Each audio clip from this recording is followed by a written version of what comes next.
वान से शॉ के माँ के घर आ गई। आईने में उसका दिया एरो पेंडेंट देखा, तभी उसका कॉल आया। वो पूछने लगा वो पूरे दोपहर कहाँ रह गई, आई क्यों नहीं उसके पास, और याद दिलाया कि कल वो डिस्चार्ज हो रहा है, उसे आना है हॉस्पिटल। वान ने सिर्फ मैं जानती हूँ में जवाब दिया। फोन रखने के बाद उसने अपना लॉकेट उतार दी, अपनी दादी के दिए तावीज शिशियाओ के पिलो के अंदर रख दिया और अपना सामान पैक करके उस घर को छोड़ दिया और हॉस्पिटल आकर उसके बाल काटने लगी। और इसी दौरान कहा उस पे लंबे बाल भी सूट करेंगे। हेयर कट करते वक्त वान का दिल बैठा जा रहा था, वो चाहकर भी रो नहीं पा रही थी। फिर वो उसे हॉस्पिटल से बाहर थोड़ा वॉक कराने ले आई, एक खूबसूरत सी जगह पे, लेकिन वान की नजर बस शिशियाओ पे होती है। वो उसे जी भर के देखती रहती है, उसे पीछे से गले लगाकर डिस्चार्ज होने की बधाइयाँ देते हुए कहती है, मैं दुआ करती हूँ तुम दुनिया देखो, आगे बढ़ो, हमेशा खुश और सेफ रहो। और फिर कहती है हाइड एंड सीक खेलने। उसके आंख को बंद करते हुए उसके खुद के आंखों में आंसू आने लगते हैं। वो भागकर छुप जाती है और जब शिशियाओ 10 गिनने के बाद आंखें खोलता है तब उसे कहती है कि उसने उसे झूठ कहा, वो कभी उसे प्यार नहीं करती थी, उसने उसे गुयान तक पहुंचने के लिए इस्तेमाल किया। उसके साथ ईचिंग इसलिए गई क्योंकि वो सबसे दूर भागना चाहती है। उसके फादर से हुई डील की बात भी झूठी थी, वो शुरू से आज तक उसका इस्तेमाल करती आई है।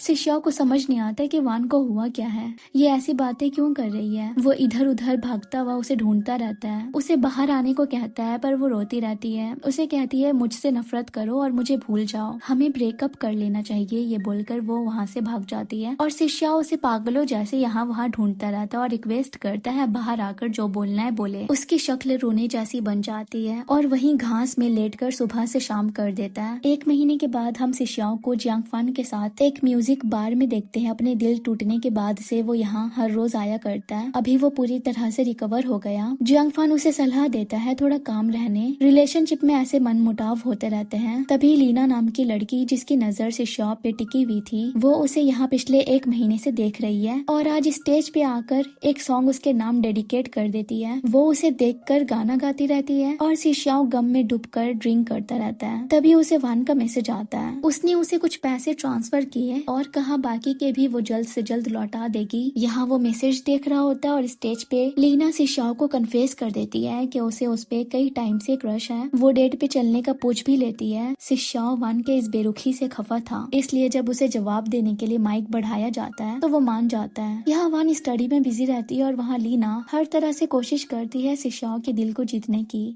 उस तक पहुँचने के लिए श्यालू के साथ बॉन्ड भी बनाती है पर कोई फायदा नहीं होता। जियांगफान आकर शिशियाओ को ईचिंग से आया उसका पैकेज रख कर चला जाता है। लीना उस बॉक्स के सामानों को देखने लगती है। पहले एक नोटबुक निकलता है जिसे वान ने शिशियाओ के एग्जाम के लिए रेडी किया था। फिर उसकी नजर उसकी और वान के फोटो पे पड़ी। शिशियाओ ने जल्दी से उसके हाथ से फोटो फ्रेम छीन ली और उसे कहा घर चले जाने पर लीना ने पूछा क्या उसे उससे कुछ कहना नहीं है क्योंकि वो गुस्से में लग रहा है। शिशियाओ ने बोला हमें यहीं पे अपना रिलेशनशिप एंड कर देना चाहिए। लीना ने रीजन पूछा तो उसने बोला कि वो बस थक गया है। ये सुनते ही वो गुस्से में चली गई और उनका ये थोड़े दिन का रिलेशनशिप यहीं पे खत्म हो गया। रात में सोते वक्त उसे तकिए में कुछ चुभता है। जब वो पिलो कवर के अंदर हाथ देता है तो उसमें से ताबीज निकलती है। ये देखकर वो वान को कॉल लगाता है। यहाँ वो स्टडी कर रही थी, उसका कॉल देखकर हैरान तो होती है पर उसने कट कर दी। वो बार बार कॉल लगाता है और वान कट करती रहती है। शिशियाओ रोता है, गुस्सा करता है लेकिन उसे कॉल लगाना बंद नहीं करता तो वान को भी आखिरकार उसे वापस से कॉल करना पड़ता है। शिशियाओ के एक हाथ में फोन रिंग करता है और तावीज पकड़ा हुआ दूसरा हाथ कांप रहा होता है। फोन रिसीव करके कहता है जोवान तुम मुझे बस इतना कह दो कि तुम्हें मुझसे प्यार है, फिर मैं तुम्हें हर चीज के लिए माफ कर दूंगा। फोन के दूसरी तरफ से वान दिल पे पत्थर रखकर उसे जवाब देती है कि उसे उससे कोई प्यार नहीं है, वो बस उससे झूठ कहती आई थी। शिशियाओ का दिल टूट गया और उसने कह दिया अब से तुम मेरी जिंदगी में दिखाई मत देना वरना मैं इस बार सच में तुम्हें रुला दूंगा। अगले दिन में हम जियांग्यान को देखते हैं जो कुछ दोस्तों के साथ गेम्स खेल रहा होता है। उसकी माँ का कॉल आता है जो उसे इस हॉलीडे पे आने को कहती है लेकिन वो आने से मना कर देता है और साफ बोलता है उसे अब से अकेले ही रहना है। 2017 के नए साल में जहाँ सब खुशियाँ मना रहे होते हैं, शिशियाओ जुआन को अपने आसपास महसूस करके उसके साथ डांस करने लगता है। उसके दोस्त उसे ऐसे अकेले नाचते हुए देखकर उसके लिए अफसोस करते हैं। जियांगफान उसकी वीडियो बनाने लगता है। वक्त गुजरा और वान ने एग्जाम दिया और हुआचिंग यूनिवर्सिटी से एक्सेप्टेंस लेटर आ गया। कहानी अब आ जाती है मौजूदा दौर में। वान टेनिस खेल रही होती है और यहाँ उसके मैनेजर अपनी असिस्टेंट से कहते हैं उसे कॉल लगाने क्योंकि बीट प्रेजेंटेशन मीटिंग स्टार्ट होने वाली है, पर वो कॉल नहीं उठा रही होती और यहाँ मैनेजर के पसीने छूटने लगते हैं, इसीलिए असिस्टेंट पे प्रपोजल प्रेजेंटेशन की रिस्पॉन्सिबिलिटी सौंप देते हैं। हैं और उसे लालच देते हैं कि उसने ये प्रेजेंटेशन सही से कर दिया तो उसे प्रमोट कर देंगे। वहाँ शिंगरोंग कंस्ट्रक्शन कंपनी के लोग भी आ जाते हैं। वांटू रियल एस्टेट को बॉक्सिंग कंस्ट्रक्शन और शिंगरोंग कंस्ट्रक्शन अपना अपना प्रपोजल देने वाले हैं और उनमें से एक को सिलेक्ट किया जाएगा। यहाँ मिस्टर जांग वान के टेनिस स्किल से इम्प्रेस हो जाते हैं और उसकी तारीफें करने लगते हैं। इवन उसके साथ एक मैच भी खेलना चाहते हैं, पर वो बताती है टेनिस तो बाद में भी हो सकती है। वो एक्चुअली में यहाँ उन्हीं से मिलने आई थी। वो उनसे खुलकर वांटू ग्रुप के वेस्ट कोस्ट टाउन प्रोजेक्ट के बारे में बात करती है। उन्हें बताती है अगर देर हुई तो उनका प्रोजेक्ट फेल हो सकता है। यहाँ शिंगरोंग कंस्ट्रक्शन के प्रपोजल को कंसिडर किया ही जाने वाला था कि तभी वान आ जाती है मिस्टर जांग को लेकर, जो वांटोन ग्रुप के चेयरमैन हैं, और वो अपने बेटे को कहते हैं इस तरह से किया था बैकग्राउंड चेक। मीटिंग खत्म होने के बाद सबके सब मेरे ऑफिस में आ जाना। उनके निकलने के बाद बॉक्सिंग कंस्ट्रक्शन को एक्सेप्ट कर लिया जाता है। वान से पूछा गया ये चमत्कार कैसे हुआ। उसने बताया उनके राइवल शिंगरोंग कंस्ट्रक्शन ने कुछ दिन पहले ही एक लॉस उठा रहा है। उनके बिल्डिंग्स को डेंजरस रेट किया गया है। इसमें पूरी तरह से कंपनी की गलती नहीं थी। रियल एस्टेट डेवलपर ने अनऑथराइज्ड एक्सटेंशन ऐड किया था। उसे पता था मिस्टर जांग के बेटे के लिए ये बड़ी बात नहीं है, लेकिन मिस्टर जांग अलग पर्सनालिटी के हैं और ये प्रपोजल जीतने के लिए उसे उनके पास ही जाना था। जुवान को इसके रिलेटेड मटेरियल सुबह ही मिले थे, इसलिए वो यहाँ ना आकर डायरेक्ट मिस्टर जांग को अप्रोच करने चली गई। इसी दौरान उसके मैनेजर लानवी ग्रुप के प्रोजेक्ट की बात उठाते हैं जो उनके लिए टॉप प्रायोरिटी है, और वैसे ये लू फैमिली की कंपनी है। वान सेलिब्रेशन पार्टी में न जाने के बजाय एयरपोर्ट आती है जियांगयान को रिसीव करने। वहीं सिशाओ भी अभी अभी अब्रॉड से आया है। उसे लेने जियांगफान आया फ्रांस के एडी नाम के आदमी के साथ। वो लोग एक एग्जीबिशन को लेकर डिस्कशन कर रहे होते हैं। यहाँ वान जियांगयान के साथ डिनर कर रही होती है और दोनों हाई स्कूल के दिनों को याद करके पुरानी बातें करते हैं। तभी जियांगयान बताता है वो इतनी जल्दी नहीं लौटना चाहता था, पर उसे एवर पिक से ऑफर लेटर आ गया। वहाँ जियांगयान जो सिशियाओ का मैनेजर है वो उसके घर पे पेंटिंग्स को सॉर्ट करता नजर आता है। वहीं पे हम सिशियाओ को स्लीपिंग पिल्स खाते देखते हैं क्योंकि उसे सोने में परेशानियां आती है। अगली सुबह जियांगयान वान के साथ स्कूल आता है। उनकी क्लास टीचर मिस जांग की डेथ हो गई है एक इलनेस की वजह से। स्टूडेंट्स ने आकर क्लासरूम में उनके लिए फूल रखे हैं। स्कूल आकर वान की कई पुरानी यादें ताजा हो जाती है। वो अपने सीट के पास बैठ जाती है और सोचती है शिशियाओ अभी कहाँ और कैसा होगा। क्या अब भी वो उससे नफरत करता होगा। जियांगयान अपने पुराने टीचर्स को हेलो बोलने चला जाता है और यहाँ सिशियाओ जियांगफान के साथ वेन्यू देखने के लिए निकला होता है। तभी रास्ते से उसका स्कूल गुजरता है तो वो थोड़ी देर के लिए कार रुकवा कर अंदर चला जाता है। वहाँ वो सीधे वान के क्लासरूम आता है और उसके सीट के पास आकर थोड़ा समय बिताता है। एक ही वक्त पे दोनों अलग अलग जगह पे होते हैं। तभी सिशियाओ की नजर डैंडेलियन फ्लावर पे पड़ती है। वो एक विश मांगकर उसे ब्लो करता है। फिर पूल एरिया आ जाता है और बिखरे चेयर के पास जाने लगता है। थोड़ी देर में वान भी आ जाती है और वहीं बैठ जाती है। तभी एक आहट आती है। एक पल के लिए उसकी सांसें थम जाती है, पर ये जियांगयान होता है जो बस ऐसे ही घूम रहा था क्योंकि ऑफिस रूम में कोई नहीं था। वहाँ लानवी ग्रुप में 20 साल पुराने एक रिजॉर्ट प्रोजेक्ट को लेकर अनबन चल रही होती है जो अब एवर पिक के ब्रांच को हैंडओवर होने जा रही है, जिसके अगेंस्ट है जोंगवी। उनका मानना है उन्होंने लैंड सिक्योर किया, फेज 1 सक्सेसफुली कंप्लीट किया, पर चिलान को नए टैलेंट्स और आइडियाज से कोई प्रॉब्लम नहीं है। वो तो इवन इस स्टेप को इनकरेज करती है। उनका कहना है कि हर ब्रांच इस इंटरनल पिच कंपटीशन में पार्टिसिपेट करेगा और विनर टीम को ही इस प्रोजेक्ट के फेज 2 को फॉर्म करने का मौका मिलेगा। ये उनके लिए फायदेमंद है। इससे उनके पास नए आइडियाज होंगे और रिस्क मैनेजमेंट भी इफेक्टिव हो जाएगा। जोंगवी पूछते हैं ये फेज 2 के हेड को डिसाइड कौन करेगा। उन्होंने कहा बोर्ड्स ऑफ डायरेक्टर्स और कौन। यहाँ सिशियाओ अपने दादा से मिलने आया है। उनकी कॉन्वर्सेशन से पता चलता है सिशियाओ ने फैमिली के कहने पे फाइनेंस तो पढ़ी, पर फैमिली बिजनेस में हाथ नहीं बटा रहा, बल्कि ड्राइंग्स एग्जीबिशंस वगैरह में लगा हुआ है और इस बार इसी के सिलसिले में यहाँ पे लौटा है। दादाजी इस बात से खुश हैं कि भले ही इस वजह से, पर सिशियाओ आखिर वापस आया तो। वहाँ वान के बॉस जो प्रेजेंटेशन मीटिंग पे उसके गैर हाजिरी में उसे काम से निकाल देने की बात कर रहे थे, आज उसके वांटो ग्रुप के सक्सेस का सारा क्रेडिट खुद ले लेते हैं और अब वो उसको ओवरटाइम करने को कहते हैं क्योंकि अगले हफ्ते उन्हें एवर पिक रिजॉर्ट प्रोजेक्ट के पिच कंपटीशन के लिए तैयार होना है। यहाँ जिलान सिशियाओ को कॉल करके उसे मिल पे बुला रही होती है रिजॉर्ट प्रोजेक्ट की डिस्कशन करने के लिए, पर उसने साफ कह दिया कि वो इन सब में इंटरेस्टेड नहीं है, पर उनके साथ ऐसे ही खाने पीने में कोई प्रॉब्लम नहीं। तभी जियांग फान आ जाता है अपने सामान वगैरह लेकर यहीं रहने के लिए, क्योंकि उसका अपनी वाइफ मेंग के साथ कुछ प्रॉब्लम्स चल रही है। हाँ, दोनों ने 7 साल तक डेट करने के बाद 3 साल पहले ही शादी कर ली और अब दोनों डिवोर्स लेने वाले हैं। जियांग फान को पता नहीं आखिर वजह क्या हो गई इसकी। वो सोचता रहता आखिर उससे गलती क्या हुई। यहाँ मेंग जो वान के घर आई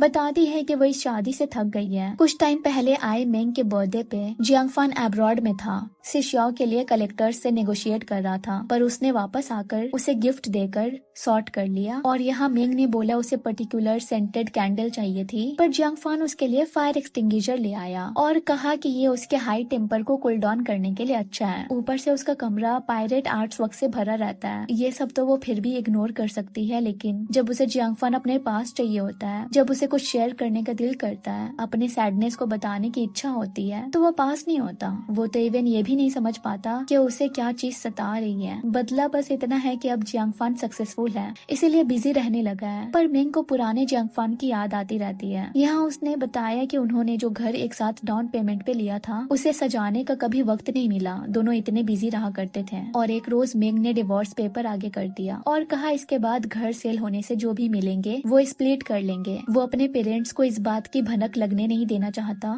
इसीलिए सिशाओ के घर आ गया। जब तक उनका कूलिंग ऑफ पीरियड खत्म नहीं हो जाता, वो उसे रिक्वेस्ट करता है उसे यहीं पे रहने दे। सिशाओ एक शर्त पे मानता है कि उसे उसके डॉगी की देखभाल करनी होगी, लेकिन आज जियांग फान ने बहुत ड्रिंक कर ली थी, इसीलिए सिशाओ खुद शियालू को वॉक पे ले गया। यहाँ वान रोती हुई मेंग को चुप कराती है और उसे अपने घर ही रोक लेती है। यहाँ सिशाओ रास्ते में कॉल पे एडी से ड्राफ्ट के सिलसिले में बात करता है, तभी उसकी नजर एक आर्केड मशीन पे पड़ती है। वो अपने डॉगी को पेड़ से बांधकर अंदर आता है। उसे पता चलता है यहाँ के बॉस ने विंटेज डेकोरेशन के लिए ये मशीन उस आर्केड से खरीदी है जो बहुत ही पहले बंद हो चुका था। ये वही मशीन थी जिसपे वान और वो शूटिंग गेम्स में एक दूसरे के साथ कंप्लीट करते हैं। आज भी लीडर बोर्ड पे उनका नाम मौजूद है। बाहर से वान मेंग के लिए टॉयलेटरीज एक कन्वीनियंस स्टोर से लेकर आ रही होती है और उसकी नजर डॉगी पे पड़ती है। वो उसे पेट करने लग जाती है, उसके साथ फोटोज लेती है और सिशाओ शॉप से बाहर निकलते टाइम उसे देख लेता है। वान डॉगी को बता रही होती है उसके पास भी एक छोटा सा पपी था जो काफी बड़ा हो गया होगा। सो सिशाओ बताता है कि उसके डॉग का नाम जू शालू है, जिसे उसने एक लड़की के साथ पाला था जिसे वो बहुत प्यार करता था, पर वो उन दोनों को पीछे छोड़कर चली गई। उसने उसे कहा था कि उनके रास्ते कभी टकराने नहीं चाहिए, वरना वो उसे खूब रुलाएगा। वान की आंखें भर आती है, पर वो अपने आंसू बहने नहीं देती और मुस्कुराते हुए सिशाओ को हेलो बोलकर बताती है कि वो उसके बिना बहुत अच्छे से है, बिल्कुल नहीं रोती। इवन वो बहुत से पलों को भूल भी गई है और उसे भी भूल जानी चाहिए। ये बोलकर वो आगे निकल जाती है। सिशाओ को उम्मीद नहीं थी वान अब भी पत्थर दिल होगी, पर उसे क्या पता था कि यहाँ वो किस तरह से सब कुछ ओवरकम करने की कोशिश कर रही है। रात भर उसे नींद नहीं आती। यहाँ सिशाओ घर आके अपना सारा गुस्सा अपने सामानों पे निकालता है। सुबह उसे और कमरे को ऐसा देखकर जियांग फान पूछता है क्या यहाँ जलजला आया था। सिशाओ पूछता है क्या उसे पता था वान पिंगचाओ लौट गई। उसने बोला उसे भी मेंग से कुछ टाइम पहले पता लगा और वैसे भी वो अपने दोस्त को दोबारा उस हालत में नहीं देखना चाहता था, इसलिए ये बात नहीं उठाई। इसी सिलसिले में सिशाओ ने अपनी आंटी को डिनर पे इनवाइट किया, खुद कुक किया और पूछा उन्होंने उससे झूठ क्यों कहा कि जुआन पिंगचुआन में नहीं थी। उन्होंने बोला अगर उन्होंने झूठ नहीं कहा होता तो वो कभी अब्रॉड जाने के लिए मानता ही नहीं। वान जो ग्रेजुएशन के बाद ही लौट आई थी यहाँ पे, उसके बारे में सुनते ही सिशाओ अब्रॉड से वापस आ जाता और जैसी एवर पीक की सिचुएशन चल रही थी उन्होंने उसकी भलाई ही सोचकर ये सब किया। वो उसे पास्ट को भुलाकर आगे बढ़ने की सलाह देती है। सिशाओ भी मानता है कि वो वान को अभी तक अपनी लाइफ से लेट गो नहीं कर पाया। वो उसके माइंड को सही करने के लिए लानवी के बड़े प्रोजेक्ट रिजॉर्ट फेज 2 के बारे में बात करती है, जिसकी बिल्डिंग अगले हफ्ते होने वाली है और 5 सब्सिडरीज पहले राउंड में होंगे। उसके और जोंगवी के अपने अपने प्रीफर्ड टीम है, लेकिन अगर उनकी टीम हार गई तो चिलान के हाथ से फेज 2 का लीड पोजीशन जा सकता है। वो एक डॉक्यूमेंट उसे दिखाती है जिसमें उनके राइवल कंपनी बॉक्सिंग कंस्ट्रक्शन के प्लानिंग टीम की डिटेल्स है। चिलान उसे दिखाती है जुआन का नाम जो इसी कंपनी की डिप्यूटी है। वान का नाम देखकर सिशाओ पीछे कैसे हटता। सो जब अगले हफ्ते बीच कंपटीशन में हेडक्वार्टर्स के डायरेक्टर्स आ जाते हैं जो सिलेक्शन करने वाले हैं, बाकी कंस्ट्रक्शन टीम्स भी मौजूद होती है सिवाय दिंगशांग कंस्ट्रक्शन के। नाम लेते ही वो आ जाते हैं, जिनका डायरेक्टर कोई और नहीं लू शिशियाओ है, जिसकी नजर वान पे होती है और वान शॉक्ड नजर आती है। पर इसके बावजूद वो प्रपोजल प्रेजेंटेशन बहुत अच्छे से देती है और राउंड 1 में बॉक्सिंग कंस्ट्रक्शन और दिंगशांग को चुना जाता है। मिस्टर न्यू देखते हैं दिंगशांग टीम का डायरेक्टर हेडक्वार्टर के एग्जीक्यूटिव डायरेक्टर से काफी क्लोज है। उन्हें थोड़ा डर होने लगता है कि फाइनल राउंड शायद वो जीत ना पाए, और वैसे उन्हें ये समझ नहीं आता कि ये डायरेक्टर आखिर है कौन। तभी उनकी एक एम्प्लॉय बताती है कि ये लानवी ग्रुप का वारिस है। ये सुनते ही बच्ची कुछ उम्मीद भी चली जाती है, पर वान उन्हें समझाती है अभी उन्होंने पहला राउंड पार कर लिया, उनका फोकस सेकेंड राउंड पे होना चाहिए, ना कि ऐसी नेगेटिविटी पे। यहाँ जियांग्यान कंपनी आता है, उसे देखकर मिस्टर ली उसका वेलकम करते हैं। वो उन्हें अपना ऑफर लेटर दिखाता है, जिसे ली फाड़ कर बोलते हैं इन फॉर्मेलिटीज की कोई जरूरत नहीं, वैसे भी उसके बॉस उसका वेट कर रहे हैं। जब वो उसे जोंगवी तक ले जाते हैं तो अपने फादर को देखकर जियांग्यान एक सवाल पूछता है, क्या उसे एवर पिक लाने वाले वही है? उन्होंने बताया वैसे तो उसे सिलेक्शन प्रोसेस में एचआर ने रिक्रूट किया, पर हाँ फाइनल अप्रूवल पे साइन उन्होंने की। जियांग्यान ने पूछा अगर वो उनका बेटा नहीं सिर्फ मामूली जियांग्यान होता तो भी क्या वो उसे चुनते? वो कहते हैं हाँ बिल्कुल, क्योंकि उसमें वो एबिलिटीज और क्वालिटीज हैं जो एक कंपनी को चाहिए होता है। शाम के वक्त दिंगशांग की टीम एक बार में फर्स्ट राउंड जीतने की खुशी मना रहे होते हैं और अपने प्रोजेक्ट डायरेक्टर को भी पिला रहे होते हैं, और सिशियाओ भी बड़े मजे में ग्लास पे ग्लास पीता रहता है। यहाँ इत्तेफाक से बॉक्सिंग कंस्ट्रक्शन भी सेलिब्रेशन पार्टी कर रहे हैं। उनका रूम 866 है। वही वान ढूंढ रही होती है और सामने से लू शिशियाओ दिख जाता है जो नशे में था। वो उसे क्रॉस करके आगे बढ़ रही होती है, पर वो उसे जाने नहीं देता और कहता है तुम फिर से मेरा इंतजार कर रही थी क्या? बहुत देर से वेट कर रही थी। वो बोलती है लगता है तुमने मुझे कोई और समझ लिया है। इससे पहले कि वो आगे निकले सिशियाओ उसका हाथ पकड़कर एक खाली रूम में ले जाता है और उससे भीख मांगता है, मत जाओ प्लीज मत जाओ, ड्रंक होना सच में बहुत अच्छा होता है, इससे तुम मुझे दिखाई देती हो। वान समझ जाती है कि वो उसे इमेजिन कर रहा है। वो उसे खुद से दूर हटाकर निकल जाती है, पर सिशियाओ की रिक्वेस्ट सुनकर उसके कदम रुक जाते हैं। वो सोचती है इसे किसी होटल में छोड़कर वापस आने का, सो वो कैब बुलाती है, लेकिन सिशियाओ को जाना है अपने घर। वो एक बच्चों की तरह जिद करने लगता है, सो वान को उसे उसके घर तक छोड़ना पड़ता है। वो जब उसे सोफे पे लेटा कर उसके हैंगओवर की पिल्स लेने जा रही होती है तो वो उसे पकड़ लेता है और कहता है कहीं मत जाओ। वो भी तंग आकर उसके पास बैठ जाती है और उसके सर के नीचे पिलो रख देती है। तब सिशियाओ इसे सपना समझकर वान को किस कर लेता है। वान ने भी उसे दूर नहीं भगाया, इवन वो भी उसे किस करने लगती है और उसके पास ही बैठ जाती है। सिशियाओ कहता रहता है कि उसने उसे बहुत मिस किया, एक बार वो उसके पास आ गई तो वो उसे माफ कर देगा। वान भी उसके फेस को छूने लगी, पर रियलाइज हुआ कि उनकी लाइफ में पहले जैसा कुछ नहीं हो सकता। 2016 वाला समर अब कभी वापस नहीं आ सकेगा। सुबह जियांगफान आया और खुश हुआ क्योंकि उसने अपने दोस्त को पहले कभी इतने गहरे नींद में सोते नहीं देखा। उसने तो कह दिया उसके नींद का इलाज स्लीपिंग पिल्स नहीं जुआन है, जो जाने से पहले सिशियाओ के लिए नाश्ता बना गई जो उसके हैंगओवर के लिए बेस्ट है। पर सिशियाओ को समझ ही नहीं आया ये बोल क्या रहा है, और वो दिंगशान जा रहा था काम करने, जिसपे जियांगफान ने पूछा फिर आर्ट एग्जीबिशन का क्या होगा? वो सब अकेले हैंडल नहीं कर सकता। सिशियाओ ने प्रॉमिस किया वो 1 महीने तक पेंटिंग्स रेडी कर देगा। जियांगफान का ये मसला तो हल हो गया, पर उसने बताया कि मेंग ने उसे वीचैट पे ब्लॉक कर दिया। वो उसके पोस्ट वगैरह भी देख नहीं पा रहा। सिशियाओ से फोन मांगा तो उसने उसके मुंह पे दरवाजा मार दिया। यहाँ बॉक्सिंग कंस्ट्रक्शन में टेंशन का माहौल है, खास करके मिस्टर नुई को इस बात की प्रॉब्लम है कि आखिर वान इतनी काम क्यों है, जबकि सिशियाओ के दिंगशान में होना उनके लिए डिसएडवांटेज हो सकता है। पर वान का कहना है अगर एवर पिक को ऐसे ही करना होता तो वह इंटरनल बीडिंग नहीं करवाते हैं बेस्ट टीम को चूज करने के लिए। और वैसे भी उनके प्रपोजल को फर्स्ट राउंड में बहुत तारीफ मिली है। और लू सिशियाओ की रही बात, तो वो वैसे भी इतने सालों से अब्रॉड में था, एवर पिक के सिचुएशन को वो कैसे अच्छे से जान सकता है, तो उन्हें उससे डरने की जरूरत नहीं। पर उसे नहीं पता अब्रॉड में रहने के बावजूद भी सिशियाओ के पास एवर पिक की हर जानकारी रहती थी, और यहाँ वो अपनी टीम को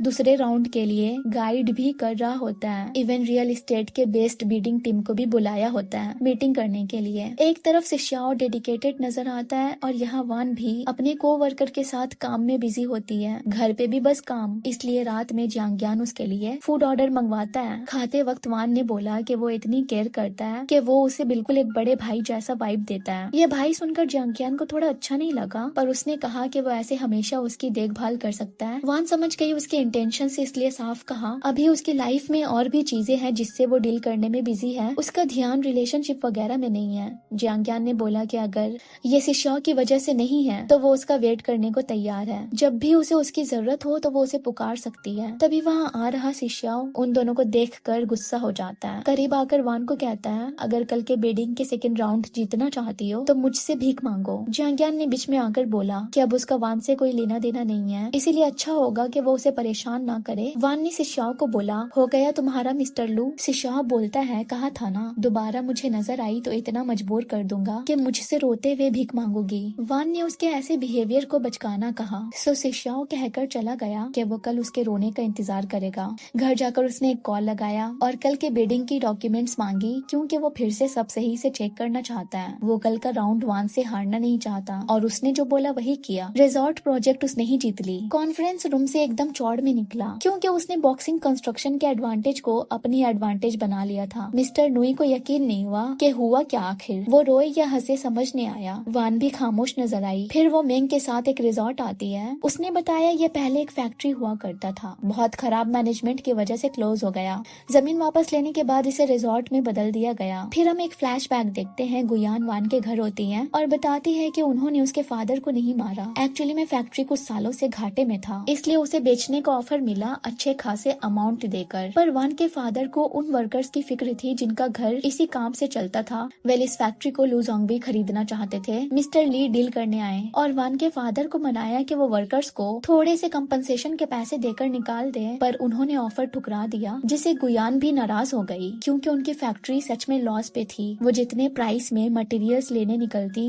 उतने में मिलती नहीं और उन्हें भगा दिया जाता। उन्हें परेशान देखकर एक हु नाम के आदमी ने अपने मटेरियल्स का ऑफर दिया, वो भी चिप प्राइस में, और कहा क्वालिटी वाइज ये किसी से कम नहीं। उन्होंने भी पैसे बचाने के लिए खरीदारी कर ली और आखिर में क्या हुआ वो हम सब जानते हैं। जुजुन के गुजरने और सबको पीछे छोड़ने के बाद उनकी जिंदगी कैसी हो गई इसकी दुख भरी कहानी सुनाने लगी। ऑड जॉब्स करती, दिन रात काम करते करते थक जाती। कई साल गुजरे और एक रोज जब बारिश हो रही थी तब लू जोंगवी की गाड़ी उनके पास रुकी। मिस्टर ली ने उन्हें छाता देकर बोला कि उनके बॉस ने दी है। उस वक्त ली उन्हें पहचाने नहीं और गुयान ने भी सोचा कि जोंगवी है तो आखिर मर्द, उन्हें इस्तेमाल में लाना आसान है, इसलिए वो उनके करीब आने का मौका नहीं छोड़ती। और आखिर में वो जोंगवी की जिंदगी में आ ही गई और इसी बीच उनकी मुलाकात हु से हुई और पता लगा कि उसे उनके पास भेजने वाले लू जोंगवी ही थे। तब उन्हें रियलाइज हुआ कि उनकी पसंद मर्दों में कितनी बेकार है। उन्होंने ये भी बताया कि जोंगवी को फैक्ट्री किसी भी हाल में चाहिए थी क्योंकि वो अपने फादर को अपना वर्थ प्रूव करना चाहते थे रिजॉर्ट प्रोजेक्ट को स्टार्ट करके। गुयान ने बोला वो बुरी थी पर जोंगवी से ज्यादा नहीं। उन्होंने वान के अंदर एक सवाल पैदा किया, सिशाओ और जोंगवी बाप बेटे हैं, क्या सच में दोनों एक दूसरे के खिलाफ हो सकते हैं? वान ने उन्हें घर से निकल जाने को कहा क्योंकि गुयान ने जो भी उसके साथ किया उसे कभी सही नहीं किया जा सकता। वान के दिल में उस दिन से बस एक ही भावना बन गई थी, जोंगवी से बदला लेने का।